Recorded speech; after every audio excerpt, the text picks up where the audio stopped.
नमस्कार, प्रणाम।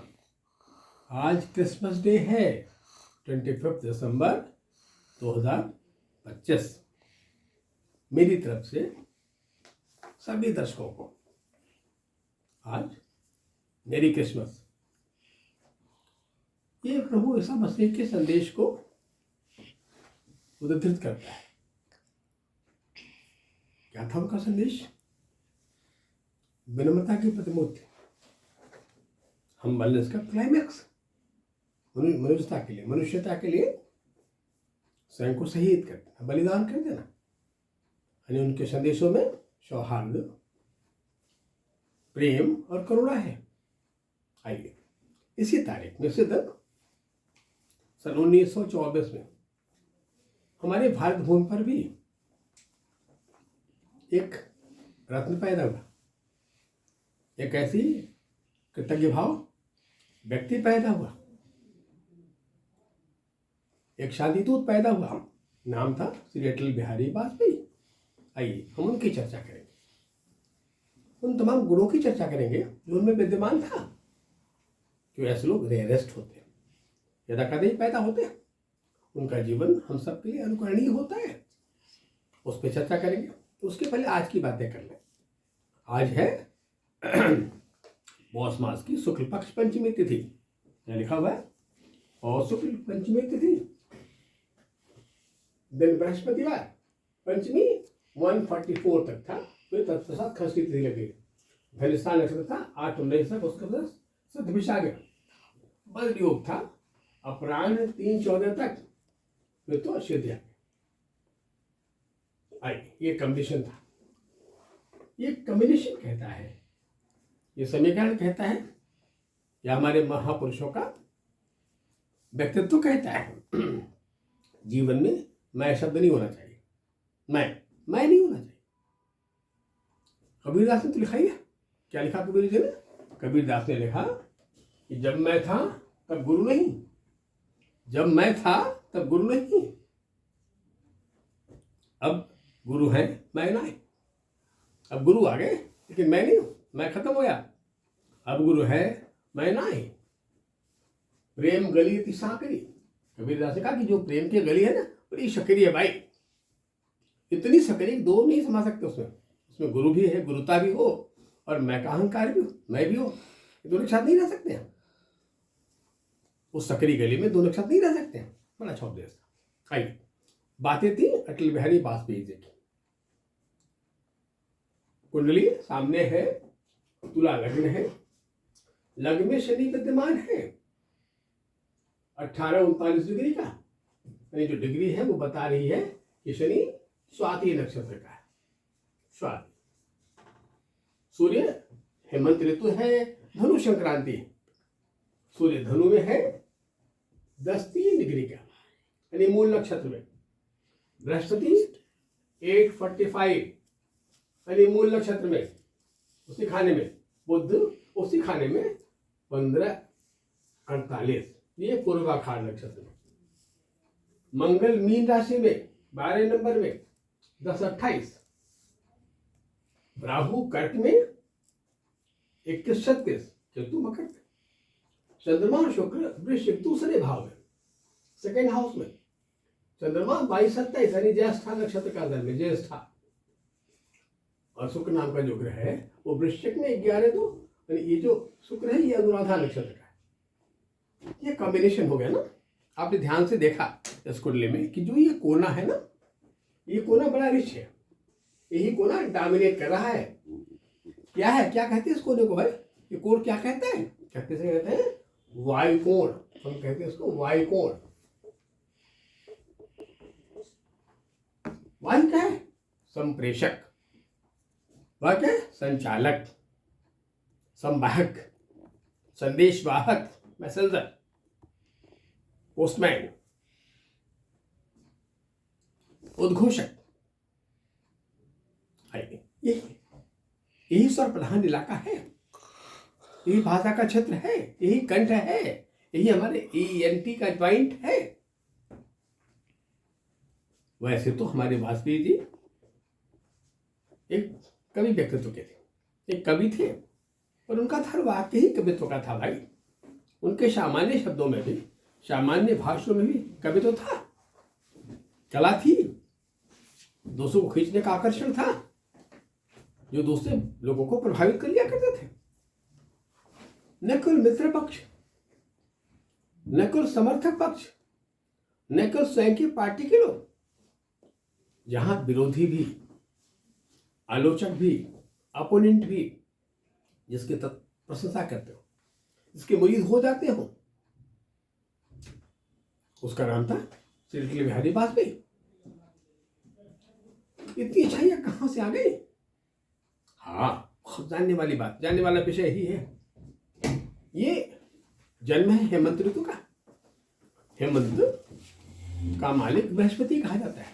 इसमें रातें बड़ी होती हैं, दिन छोटा होता है। रात्रि संरचना है, रात्रि क्रिएशन है, रात्रि सृष्टि का मूल है। रात में पैदा हुआ, बड़ी रातों का दिन, जाने का दिन, और रात्रि में जन्म है तकरीबन 3:40 AM का, जिसे हम ब्रह्म मुहूर्त कहते हैं। ये रात अपने चौथे प्रहर से गुजर रही थी। दिन था बृहस्पतिवार, शुभ गुरु बृहस्पति, बृहस्पति का अवतार है। बृहस्पति का काम भी ये है बात। और पर ये जो व्यक्ति, जो लोग पैदा होते हैं इस हेमंत ऋतु में, व्यक्ति का जन्म तो उसके पहले हो चुका होता है ना भाई। कोई बच्चा इस दुनिया में प्रभावित होने लगता है कब से? जब माँ के गर्भ में आ जाता, तब से। अब हिंदू कथा तो याद है ना कि चक्रधु की रचना माँ के गर्भ में सुन लिया था पिता था। खैर, अब जो लोग हेमंत में पैदा होते हैं, इनका जो सृजन होता है, जो माँ के गर्भ में आना होता है, वो किस ऋतु में आना होता है? उसको बसंत ऋतु कहते हैं। बसंत ऋतु कहते हैं। कैसे भाई? कहा जो महीना होता है, जो महीना हम कालिंग महीने पुकारते हैं, जैसे दिसंबर। दिसंबर कौन सा है? क्या ये 12वां महीना है? अब जब सूर्य नाम का ग्रह इस राशि पर, 12 नंबर की राशि में रहा होगा, तब कंसेप्शन हुआ होगा। अब सूर्य 12 में कब रहता भाई? कहा 14 मार्च से लेकर 14 अप्रैल के बीच, एक महीना। हालांकि पूरा वसंत 14 मार्च से 14 मई के बीच कहा जाता है, पर मीन का सूर्य रहता है 14 मार्च से 14 अप्रैल। यानी जो कंसेप्शन हुआ होगा वो इसी बीच हुआ होगा। यानी बसंत में गर्भ धारण हुआ होगा, माँ के पेट में बसंत ऋतु में आए होंगे, और हेमंत में जन्म हुआ होगा। बसंत का मालिक शुक्र और हेमंत का मालिक बृहस्पति। आचार्य तो है, दोनों आचार्यों का समन्वय है। ऐसा बड़ा रेयर होता है, जहां होता है वहां बड़ा आचार्य तो होता है। और सबसे अच्छी बात कही जाएगी, अति संवेदनशील, बड़े भाव। देखो ना, चंद्रमा मनाधिपति, शुक्र चित्ताधिपति, दोनों एक साथ बैठ के मंगल मीनस्थ होता है, बड़े दयालु कहे जाएंगे। किसी की प्रति कोई वैमनस्य भाव नहीं, वैर भाव नहीं, है बात। ये घटना मुझे याद आती है। ये घटना 1996 का, अटल बिहारी वाजपेयी थे, लखनऊ में भाजपा के प्रत्याशी थे, मेंबर ऑफ पार्लियामेंट के इलेक्शन थे, और इनके खिलाफ राज बब्बर जी चुनाव लड़ रहे थे समाजवादी पार्टी से। और राज बब्बर जी समाजवादी पार्टी से लड़ रहे थे, और सहारा से बहुत जुड़े हुए थे, सहारा इंडिया, यानी पूरा सहारा परिवार, सहारा इंडिया या उसके चेयरमैन सुब्रत राय जी, सभी लोग राज बब्बर को चुनाव जिताने में जी जान लगा दिए थे। खैर, अटल जी को हरा पाना नामुमकिन था, संभव ही नहीं था। इतना विराट व्यक्तित्व को हरा सकता है क्या? अरे नहीं भाई, संभव ही नहीं। खैर, समय आया, अटल जी चुनाव जीत के बहुत सारे वोटों जीते। फिर समय आया जब कभी उनकी मुलाकात हुई राय साहब से, तो बड़ा अच्छा मुलाकात हुई। इवन उनके आमंत्रण पर उनके बच्चों की शादी में मांगे, और तब आए जब देश के प्रधानमंत्री बन चुके थे। 2004 की बात है।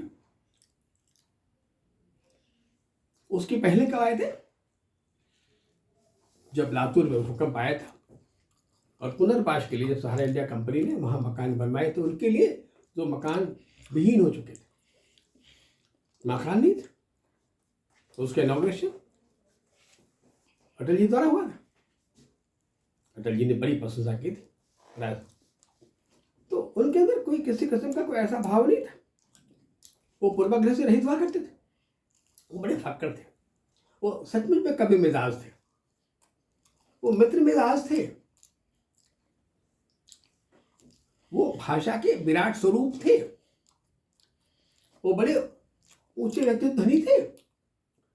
व्यक्तित्व के जो 8 गुण होते ना, सब उन भरे पड़े थे। क्या 8 गुण क्या होते हैं व्यक्तित्व के भाई? हाँ, कहता है, क्या कहता है? अस्तो गुणा पुरुषम दीप्यन्ति। 8 गुण ऐसे जो पुरुष को देते, प्रमाण बना देते हैं, उसके जीवन को ब्राइट अप, प्रकाशमय कर देते हैं। कौन कौन गुण है? का प्रज्ञा, सुशीलत्व, दमो। प्रज्ञा, बुद्धिमान, प्रज्ञावान होना। सुशीलत्व, सु माने सुंदर, शील माने आचरण, सुंदर चरित्र वाला हो, आचरण वाला हो। और क्या? फिर कहता है दमो, जो अपने इंद्रियों पर नियंत्रण कर ले, जिसके अंदर बड़ा अच्छा, बड़ी अच्छी सहनशीलता है, क्षमाशीलता है। और क्या है? सुतमचा, जो शास्त्रों का जानने वाला हो, शास्त्रज्ञ हो, जिसके कई शब्दों में बहुअर्थी शब्द हो। और फिर क्या है? पराक्रमश्च बहुभाषी, पराक्रमश्च बहुभाषी।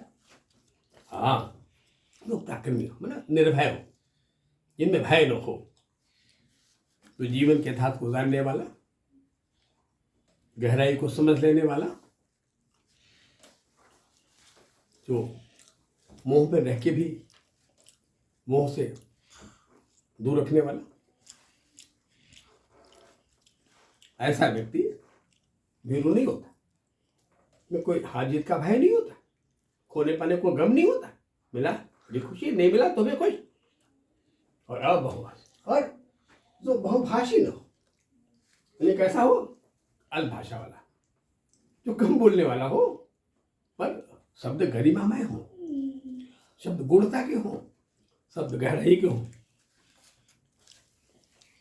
और दान में था जो हमेशा, जिसके अंदर दान भाव है, आओ भाई मिल बांट के खाए दे।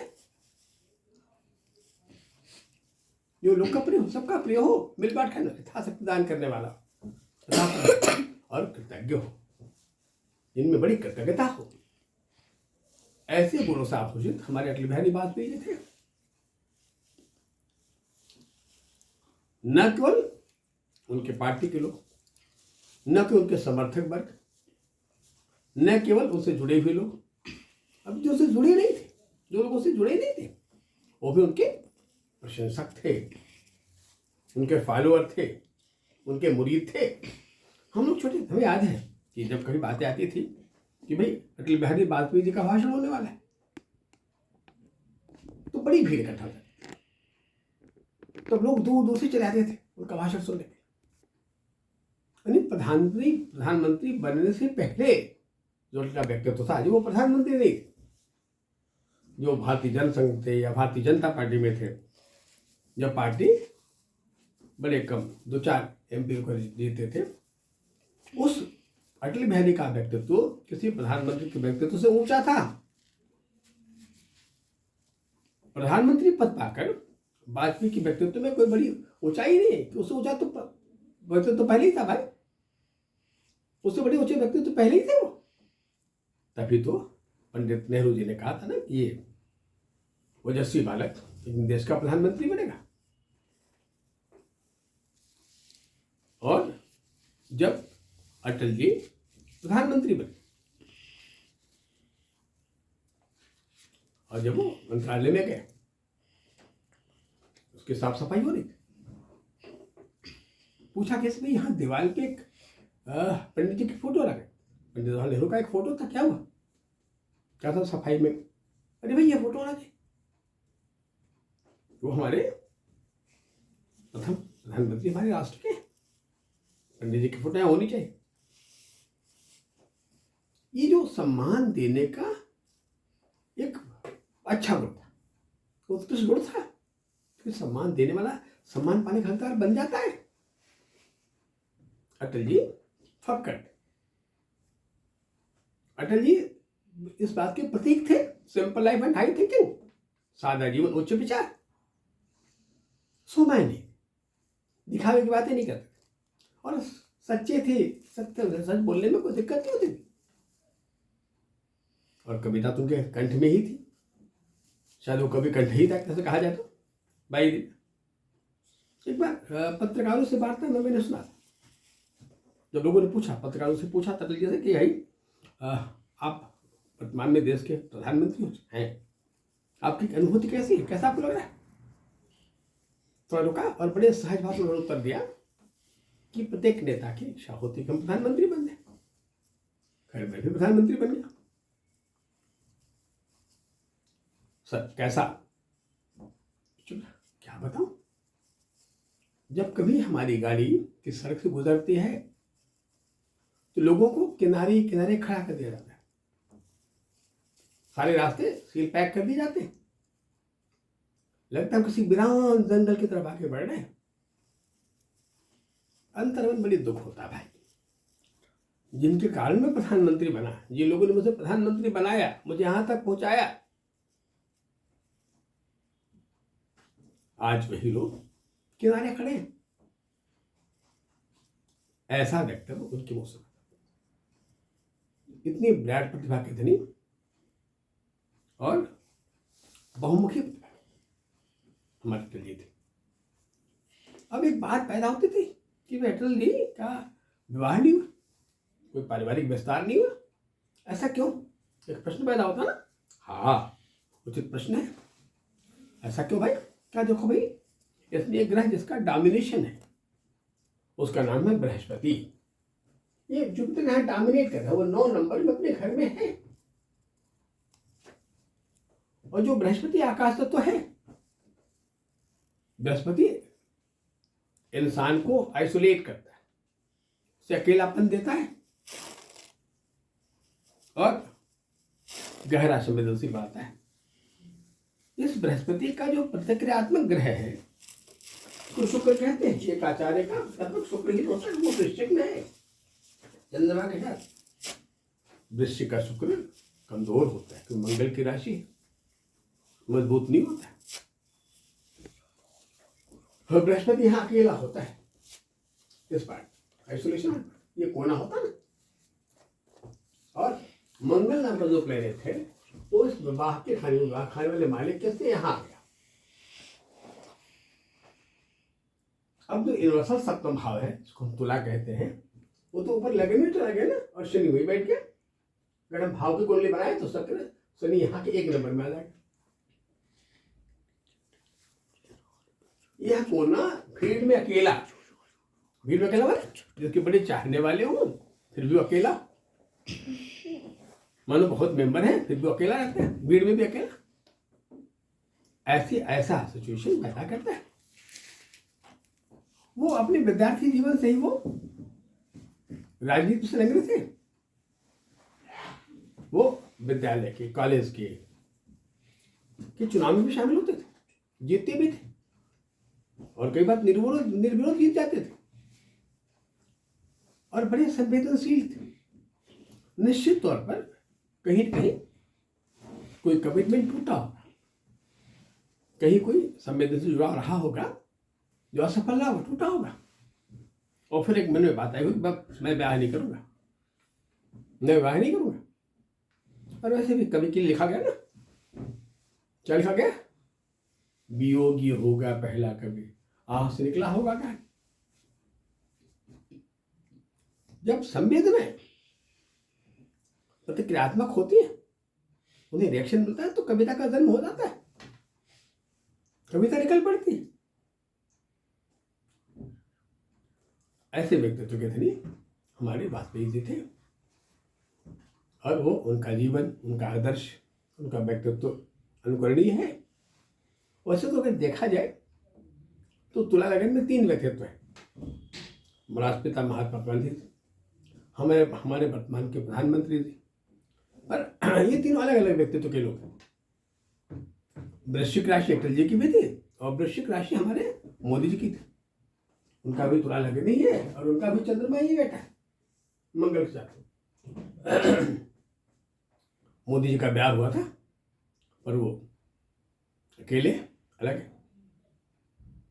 आई बात। तो भाजपा की दो प्राइम मिनिस्टर्स हुए, एक तो हमारे मोदी जी, एक और वाजपेयी जी और हमारे मोदी, पर डिफरेंट डिफरेंट। बाबू का जन्म 2 अक्टूबर का था, शरद ऋतु था, शरद। खैर ये बड़ी लंबी व्याख्या हो जाएगी, अब हम बात यहीं से समाप्त करना चाहते हैं। तो ये था हमारे अटल जी के बारे में। अब एपिसोड हम यहीं समाप्त करते हैं, अगले एपिसोड में और नई बातें करेंगे। तब तक के लिए नमस्कार, प्रणाम।